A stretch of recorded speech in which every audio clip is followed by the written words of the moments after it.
কি সুন্দর ল্যাপটপ। সিমরান তুমি কি করতেছো?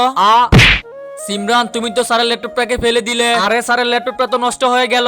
এর আগের বার তো স্যার আমাকে অনেক মারছে। সিমরান সিমরান এটা ঠিক করতে তো অনেক টাকা লাগবে। আমরা এত টাকা কই পাবো? আইডিয়া, চলো আমার সাথে। স্যার আসার আগে এটাকে ঠিক করে আমরা টেবিলের উপরে রেখে দিব। স্যার আর বুঝতে পারবে না। তোমরা সবাই যে যার কাছে যত আছে টাকাগুলো আমাকে দিয়ে দাও। এই নাও, আমাদের কাছে এই টাকাগুলোই ছিল। আমার কাছে তো মাত্র অল্প টাকা আছে, এটা দিয়ে তো কিছুই হবে না। বাচ্চারা এই নাও টাকা, এটা আমার তরফ থেকে দিলাম। আমাদের তো অনেক টাকা হয়ে গেছে, আর মাত্র কিছু টাকা লাগে। চলো বিজয়, আমরা প্রিন্সিপাল স্যার থেকে বোকা বানিয়ে টাকা নিয়ে আসি।